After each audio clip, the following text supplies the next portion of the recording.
Live from our 7 Tasmania studios, your nightly news with Rachel Williams begins now. Good evening, everyone. Tasmania's Labor Party has vowed to never again work with the Greens as it attempts to distance itself from its former ally. The party leader, Rebecca White, made the bold statement in front of faithful members today, confirming Labor will govern alone or not at all at the next election. Rebecca White announcing a formal end to a once working relationship. It was a mistake for Labor to think that we could ever work with the Greens, and we will not make that mistake again.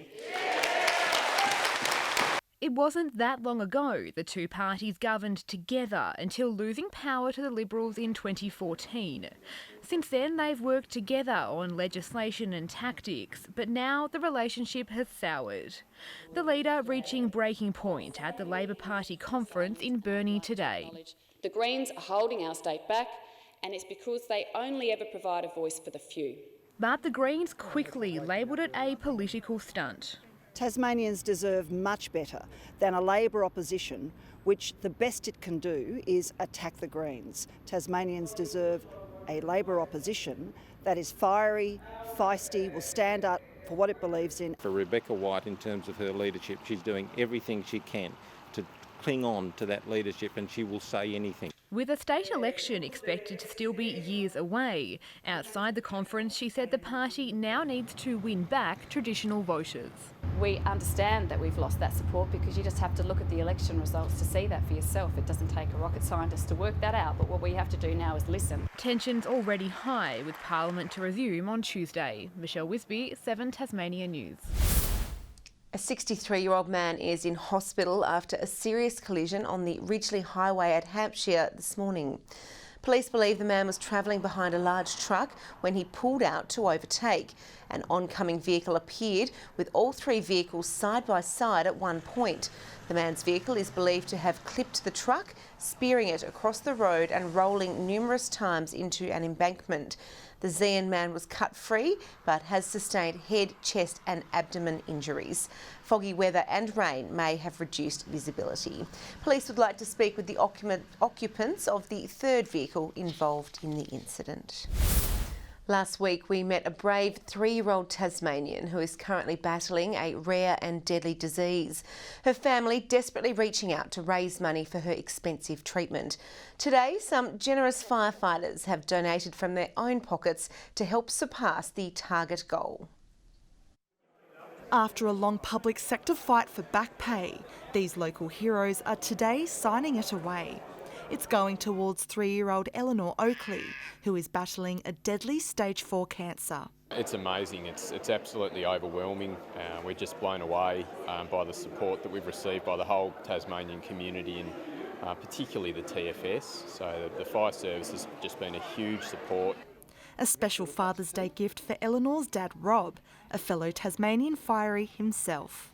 It's nothing unusual for firefighters to pull together in time of need and actually do whatever they can to support each other. The toddler received treatment for neuroblastoma throughout 2018 and was deemed cancer-free. But the shocking discovery of a new tumour earlier this month left her family distraught. She's now in Melbourne, pushing through a rigorous 12-week treatment. She does have periods where she plays and does things that normal 3-year-old girls do. She does get really tired. But look, she has moments where she has a bit of fun, and that's really nice for her parents. The family's GoFundMe page, named Eleanor's Fight, is just $50,000 off the initial target of $300,000. However, the family may need millions to fund a new clinical trial in the United States. The 300 mark will enable the Oakleys to immediately take Eleanor over for the urgent treatment. So that's kind of the base level that we're really trying to get to. So that will be a significant achievement and one that we're really proud of. But we will still need to raise more funds.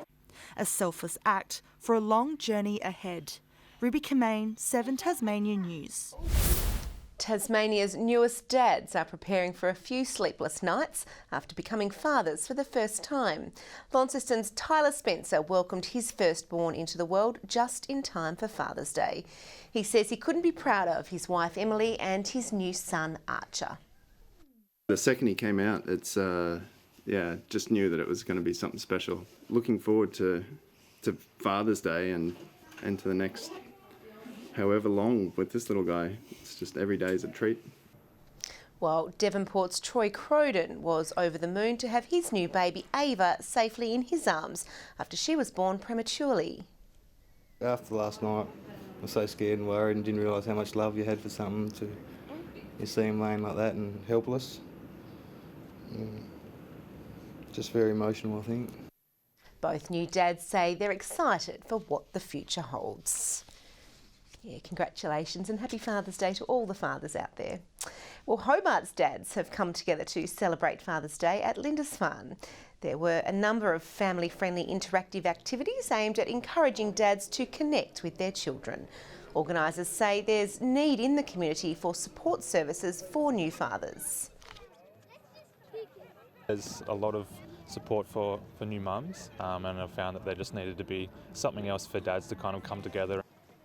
The highlight of the day was a symbolic walk around Symonds Park. Cat owners in Tasmania could be forced to de-sex and microchip their pets under sweeping changes to cat management laws. The state government says new regulations are needed to reduce the horrific impact they're having on native wildlife and plants. Greg Irons has operated the Bonorong Wildlife Sanctuary for over 15 years. He knows too well the devastating impact of Tasmania's cat population on native wildlife. Literally crush their insides, but even just a scratch on some animals like, say, bandicoots or small birds, there's a bacteria that's under the nails of the cats and basically they need antibiotics. Cat owners are now set to face greater scrutiny. The government is proposing new measures to help bring feral and domestic feline numbers under control. We need to be responsible as a community and support those on our farms and in the community and in the environment.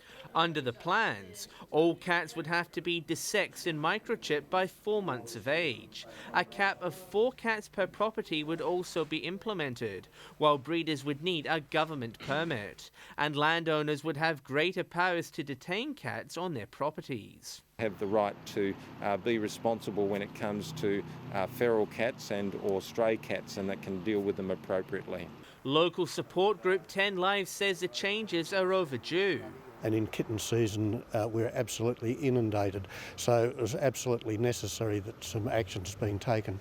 But some say the proposals don't go far enough. There is no excuse to have cats roaming at any time of day or night, and cats should simply not be allowed to roam. There is no excuse for it. To have your say, visit the primary industry website. John Hunt, 7 Tasmania News. A team of Tasmanian firefighters is responding to a call out for a cause. They're training for next weekend's annual Firefighter Stair climb, where they'll lug 25 kilos of gear up a hotel stairwell.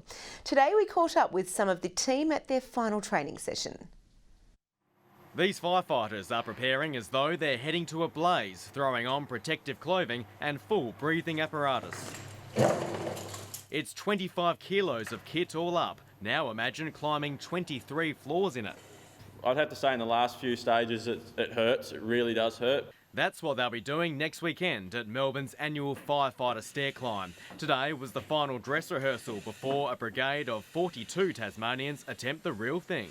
You end up feeling pretty gross by the end of it. Sean Vidler did the climb last year. His tips include: leave a bit in the tank for the end so you can do a little run across the line because they've got a live stream set up there. Beware though, these suits don't breathe.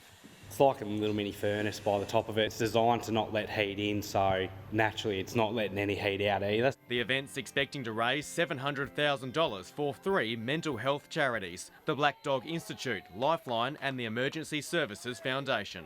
These people have been suffering with this pain that we're running for in all their lives, nearly all their lives, and we're just going to be suffering it for a few minutes. If you'd like to chip in, visit firefighterclimb.org.au. Tom Johnson, 7 Tasmania News. In a bid to encourage more people to butt out their cigarettes, Quit Tasmania has today launched a multimedia campaign to encourage daily smokers to think about their habit. The ad was filmed in locations around Hobart in a local approach to anti-smoking. So is it the nicotine addiction? Is it the habits or emotions associated with their smoking? And when they better understand their reasons for smoking, they'll be better prepared to quit smoking.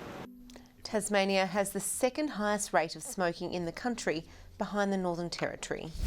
In local leagues, Ulverston is through to the semi-final in the North West Football League after defeating East Devonport by 24 points this afternoon. While Rochelee's finals campaign in the NTFA Premier Division has come to an end after a nail-biter at Invermay Park. The Tigers were up by 10 points at the main break before Hillwood fought back to snatch the win by just 4 points at the final siren. The Sharks will face Longford next week for a spot in the grand final. The Devonport Strikers have already tied up this year's NPL title, but they haven't taken the foot off the pedal, smashing Clarence 8-0 this afternoon. Meanwhile, Glenorchy Knights upset South Hobart 2-1 at Darcy Street. Olympia beat Riverside 4-2 and Hobart Zebras defeated Launceston City 4-0. Alex Peroni's Formula 3 season has suffered a setback in Belgium. The Hobart driver made contact with another car before crashing into the wall on the very first lap of the race. It's disappointing for the Campos racing driver who had qualified 11th. Peroni's back in the driver's seat for race 2 tonight. Tassie rower Sarah Hoare has won gold as part of Australia's undefeated women's 4 crew at the World Rowing Championships in Austria. The crew won silver at the regatta last year, with Hoare saying post-race she was determined to go one better. The result also means Australia has qualified for the women's 4s at next year's Tokyo Olympics. Hobart's Kate Eckhart has qualified for the canoe slalom final at the latest World Cup in Germany. Eckhart snuck in with the 7th fastest time in today's semi. Launceston's Jake Birtwistle has finished 6th overall in the World Triathlon Series for 2019. Overnight was Birtwistle's last race of the series in Switzerland. Despite a strong start in the swim and on the bike, the Tasmanian fell behind in the run leg to finish the final round in the mid-20s. Somerset's Kyron Bacon has taken the honours in the EJ class in the latest round of the Australian Off-Road Championships, with Sprayton's Kobe Conley, seen here, also impressive, finishing 4th in the J4 class at Canalpin in South Australia. We've had a cloudy day with light rain falling across most of the state. Hobart reached a top of 14 degrees, Launceston 16, Burnie 12, Devonport 13. 19 degrees was the state's top temp today, recorded at Flinders Island. Maximums were a little lower elsewhere, St Helens and Grove 16, Friendly Beaches and King Island 15, Maria Island 14, Smithton and Lowhead 13, Ouse and Strawn both 12, Lyoini 7. From the satellite we can see clouds streaming over the state from the northwest. And zooming out, that cloud extends over Victoria and southern New South Wales with an organised cloud band over southwest WA. Tomorrow's chart shows a high pressure system over New South Wales, extending a ridge over our state with a cold front coming our way in the evening. On the waters, we can expect northwesterly winds at around 10 to 20 knots and swells up to 2.5 metres in the west and south. It's looking mostly sunny in Hobart tomorrow, a top of 17, Dover early fog and 16, Ouse 19. Launceston partly cloudy with a top of 16, a late shower or 2 for Devonport 14, Scottsdale 15. Burnie expecting late showers with a top of 14, showers for Strawn and Stanley as well. Looking sunny at St Helens 16 degrees, Swansea sunny and 17, Ross 16. Moving further ahead to Tuesday now with early showers expected mainly about the north and west, fine through the day with some evening showers in the southwest. Wednesday more showers mostly about western and central parts, snow above 800 metres in the afternoon and evening. And Thursday morning showers about the west and south extending throughout the state later in the day. Looking further north tomorrow, showers expected over Perth and Adelaide with sunny conditions forecast for the other major centres. And finally, Rach, let's take a quick look at the current conditions. It doesn't quite feel like spring just yet. It's getting there. Thank you so much for that, Britt. Well, that's all your news for now. Thanks for joining us. Have a great week. Good night.